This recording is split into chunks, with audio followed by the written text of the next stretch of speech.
Welcome to Mind Clarity, where transformation doesn't begin by changing your world, but by changing the way you see it. If you're ready to break free from overthinking, fear, and limitations, and step into a life of clarity, peace, and purpose, then you're exactly where you need to be. Don't forget to join our membership and become part of a community that's committed to mastering the mind and awakening the true self. Before you try to change your life, ask yourself this: what if nothing in your outer world needs to change at all? What if the real shift begins the moment you change the way you think? Because the truth is, your life is not shaped by what happens to you, but by how you see it. And in this very moment, you hold the power to rewrite everything, without moving a single step, without forcing a single habit. Change your thoughts, and watch your entire world transform. This is not one of those programs that tells you to fix your life by forcing new habits or constantly pushing yourself to behave differently. Most people think change means effort, discipline, and trying harder every day. But this is something much deeper. This is about shifting the way you think. Because when your thinking changes, your entire life begins to transform. Change your thoughts, and your life follows. It sounds simple, but it carries a powerful truth. We all have this ability inside us, the power to reshape our lives just by the way we use our minds and interpret what happens around us. And it doesn't matter how old you are. You could be young, just starting out, or you could be in your 60s, 70s, or even beyond. Real change is always possible. I know this because I lived it myself. At the age of 65, something inside me shifted. One day after my birthday, I made a decision that changed everything. I began to rethink who I was, what kind of man I wanted to be, and how I wanted to live the rest of my life. It wasn't about changing the outside. It was about redefining myself from within. At that time, I had a large office filled with everything I had collected over the years, thousands of books, clothes, records, awards, memories. It represented a lifetime of accumulation. But I reached a point where I knew I had to let it all go. I handed over the keys and asked my manager to sell or give away everything. I walked away from all of it. I detached myself from the physical weight of my past and moved to a quiet place in the middle of the Pacific, on the island of Maui. What happened next was unexpected. Within weeks, new ideas, new clarity, and new direction started flowing into my life. It made me realize something important. People often believe change is impossible because they feel too attached, too settled, or too late in life. But that belief itself is the only real barrier. There was someone in my life I deeply respected, a woman who proved this truth in an extraordinary way. At the age of 60, she completely changed how she thought about herself, and her life transformed. She went on to build one of the largest publishing companies in the world, focused on spiritual growth, and she wrote a book that inspired millions. Her journey reminded me that transformation begins the moment you change your inner world. Around the same time, I heard about a friend who had been struggling with severe addiction. He refused every form of help, every treatment. But then he read a book that shifted something inside him. That book was the Tao Te Ching, a very ancient text about living in harmony with life itself. I had heard of it before, even studied parts of it years ago, but never truly explored it deeply. Then something interesting started happening. I kept hearing about it everywhere, on television, in conversations, in bookstores. It felt like life was pointing me toward it again and again. So I decided to fully commit. I gave myself 1 year to study it, not just by reading it, but by living it. The book has 81 short passages. You can read it quickly, but understanding it can take a lifetime. I chose to take it slowly, one passage every few days. I would read it, reflect on it, meditate on it, carry it with me in my daily life. I would think about it while walking, swimming, even during quiet moments of stillness. And after a few days, I would write my own interpretation, as if I were translating its wisdom into something meaningful for today. I kept an image of the ancient teacher associated with this wisdom, someone known simply as an old sage who chose peace over chaos. He lived in a time of conflict, but decided to step away from it all. Before leaving society, he shared a collection of insights that became this timeless book. His message wasn't about rules or control. It was about flow, balance, and returning to a deeper truth within ourselves. Many people consider this text one of the wisest ever written. It has been translated thousands of times and studied by millions. What I discovered through my own journey was that its teachings are not just ideas, they are a way of living. A way that brings peace, clarity, and balance into your life. There's a story about a well-known thinker who once went to meet this ancient teacher. After spending time with him, he described the experience in a very powerful way. He said that we understand birds because they fly, fish because they swim, and animals because they run. But there are some beings so mysterious, so beyond explanation, that they are like dragons, impossible to fully grasp. And that's how he described this teacher. What that really means is this: true wisdom doesn't always fit into neat explanations. It goes beyond logic. It's something you feel, something you experience. Another great poet once said that the moment you were born, a path was already created for you to rise beyond this world. And I truly believe that this kind of wisdom acts like that path. It helps you return to something deeper, something pure. One of the most powerful ideas I discovered is this: everything begins from something invisible. Before anything exists in the physical world, it first exists in a formless state. There was a moment when you moved from not existing into existing, and that moment holds a profound truth.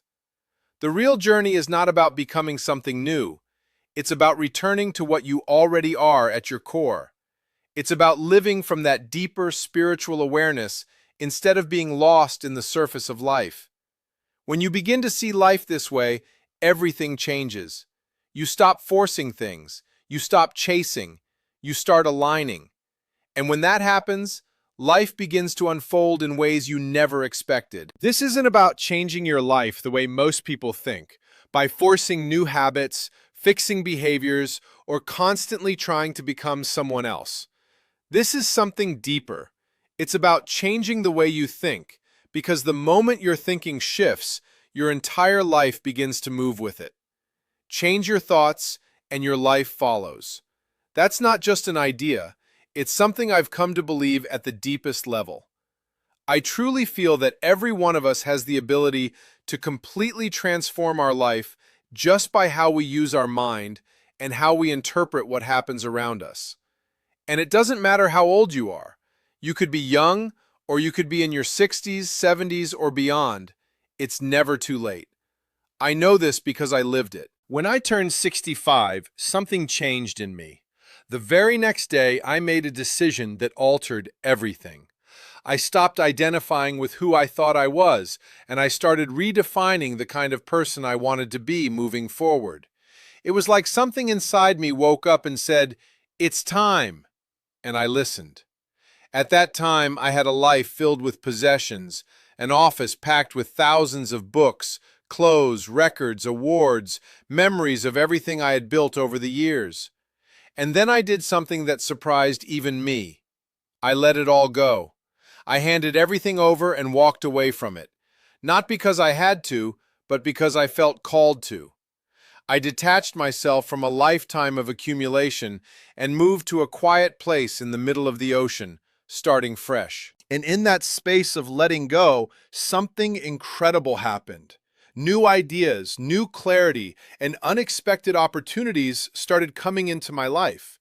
It made me realize that transformation isn't about adding more, it's often about releasing what you've been holding on to. Around that time, I was introduced again to an ancient text that I had only briefly explored before.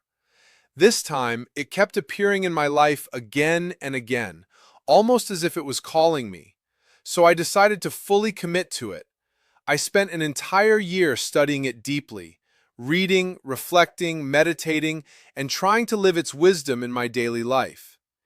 Each verse became something I didn't just read, but something I experienced.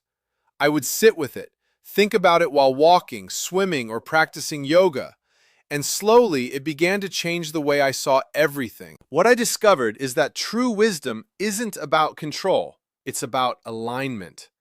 It's about returning to something original within you. There's a powerful idea that we all come from a deeper, unseen source, and everything in this physical world comes from that invisible place.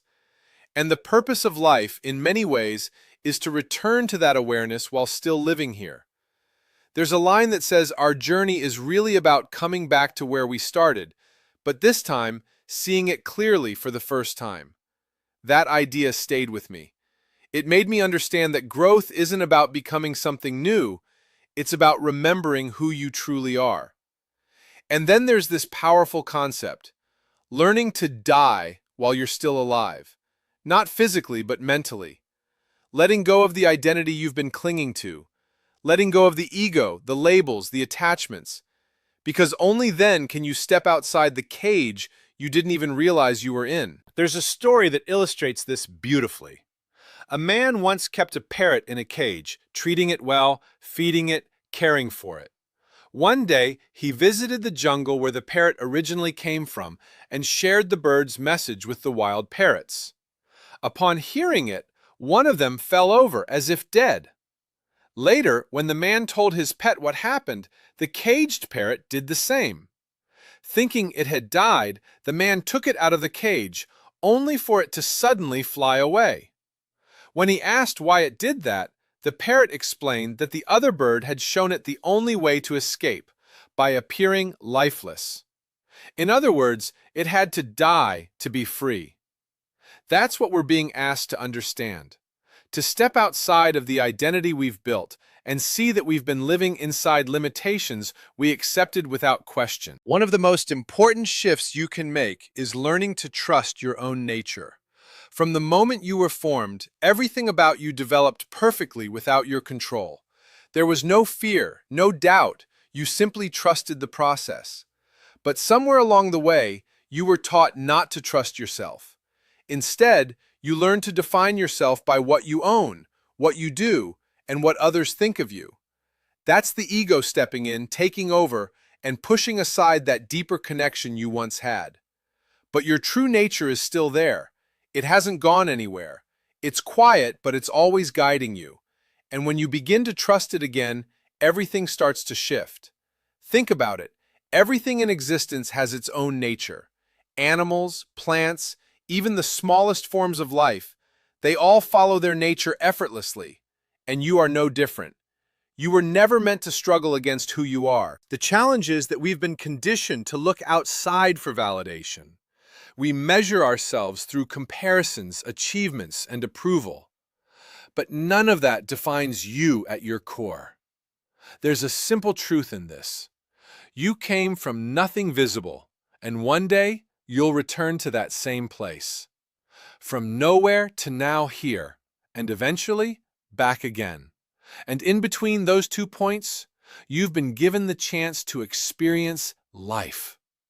So the question becomes, how do you want to live that experience? If you can step back, release the need to control everything, and stop interfering with your natural flow, you'll start to notice that life begins to support you in ways you didn't expect. Even as a child, before all the conditioning, you trusted completely. You didn't question your growth or your development. Everything unfolded naturally. But then the ego stepped in and said, "I'll take over now." And from that moment, life became about proving, achieving, and comparing. But what if you could return to that original trust?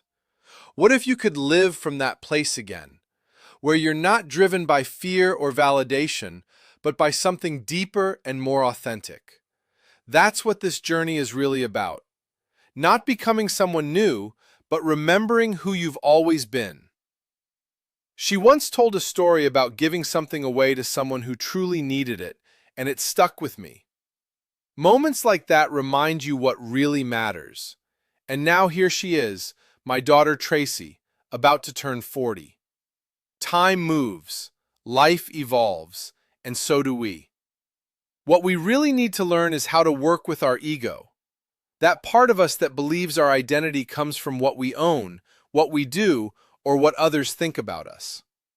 The problem is, if you believe you are your job, then when the job disappears, who are you? If you think you are your possessions, then when they're gone, what's left?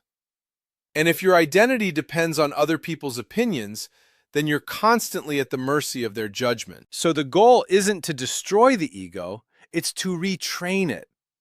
One way to begin is by looking at fear differently. Instead of asking, "What am I afraid of?" and trying to avoid it, shift your mindset. Get curious. Be genuinely interested in your fears. Whether it's fear of failure, rejection, flying, or anything else, approach it with curiosity instead of resistance. That simple shift changes everything. Then look at what you're attached to. Your belongings, your memories, your stuff. We tend to hold on to things as if they define us. But try letting go. Not all at once, but gradually. Release your grip on things you think you need. I remember the exact day I walked away from everything I had accumulated. I didn't even know what came next, but I felt lighter than ever before. There was a freedom in letting go that I had never experienced. The truth is, we come into this world with nothing, and we leave the same way. Our life is just a brief moment in between. So why spend that time clinging so tightly to things? Another major shift is moving from control to trust. We're taught to control everything, our lives, other people, outcomes. But what if you stopped trying to control so much? What if you trusted life instead? Think about it. You spent your first months in existence growing perfectly, without any effort. Your body formed, your features developed, everything unfolded naturally. You didn't control any of it. So why not trust that same intelligence now? Let go of the need to control every detail. Trust your nature. Trust the process of life. Then there's entitlement. That feeling that you deserve certain things, that life owes you something. Let that go too. Replace it with humility. True strength comes from being grounded, from not needing recognition or validation. The greatest leaders don't force or dominate. They guide quietly. They allow others to grow. And in the end, people feel like they achieved things on their own. That's real leadership. Kindness is another core principle. Be kind not only to those who are kind to you, but also to those who aren't. Why? Because kindness isn't about them, it's about who you are. It's your nature. Before stepping into something important, I still remind myself to stay humble.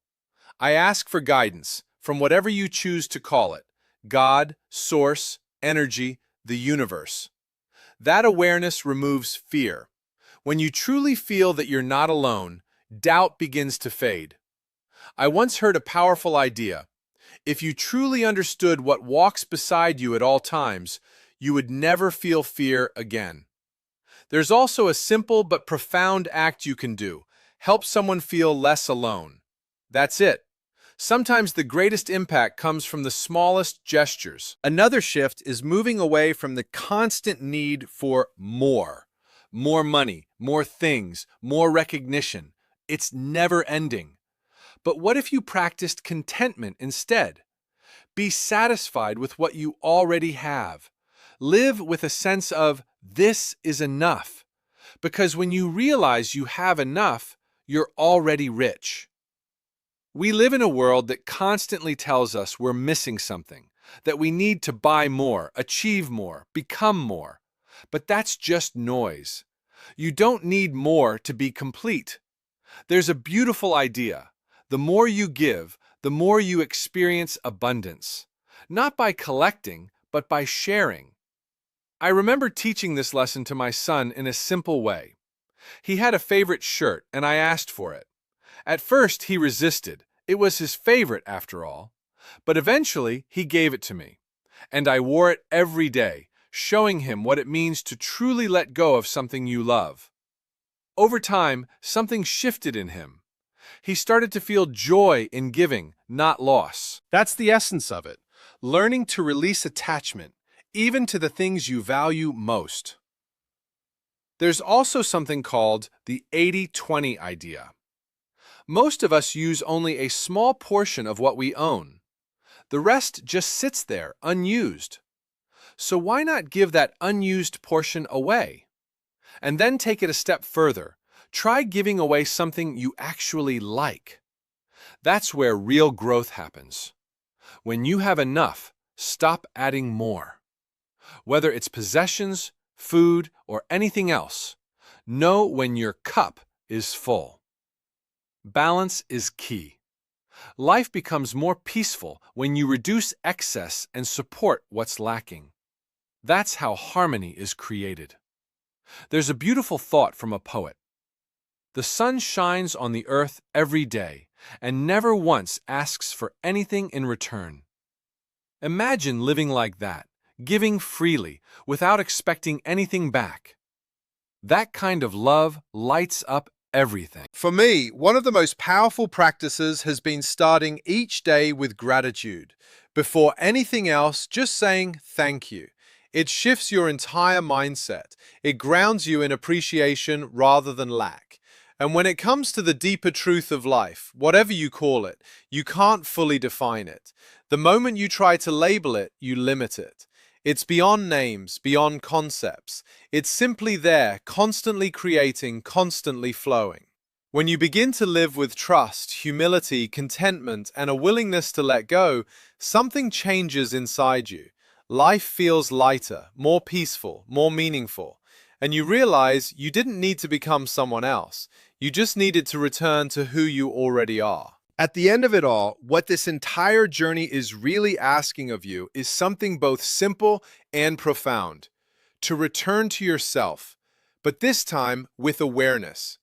Not the version of you shaped by fear, by expectations, by possessions, or by the opinions of others, but the original you that existed before all of that was layered on. Because the truth is, your life was never meant to be a constant struggle of becoming. It was meant to be a gentle unfolding of remembering. Remembering that you are not your achievements, not your failures, not your past, and not even the identity you have been defending for so long. And the moment you begin to loosen your grip on these illusions, something inside you begins to breathe again. You start to see that everything you were chasing was never outside of you. It was always within, waiting for you to become still enough to notice it. To die while you're alive is not an ending. It is the greatest awakening. It is the quiet courage to let go of the ego that demands control, that clings to validation, that lives in fear of losing. It is the decision to release attachments, not because you have nothing, but because you finally realize you are everything without them. And in that release, you don't become empty, you become free. Free from the need to prove, to impress, to compete, to control. Free to trust life again, the same way you once did before the world taught you to doubt it.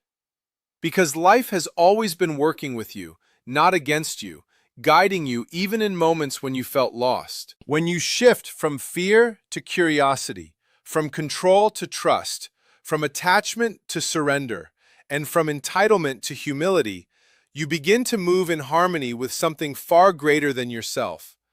You stop forcing life to happen and instead allow it to flow through you. And that is where true peace lives, not in having everything, but in needing nothing, not in being recognized, but in being real, not in holding on, but in letting go. So as you walk away from this, don't try to change everything overnight. Just begin with your thoughts. Observe them, question them, gently guide them. Because your thoughts are the doorway, and on the other side of that doorway is a completely different experience of life. A life where you are no longer trapped in the cage of who you think you are, but free in the truth of who you have always been. And one day, after all the searching, all the striving, all the becoming, you will arrive right back where you started. But this time, you will see it clearly for the very first time.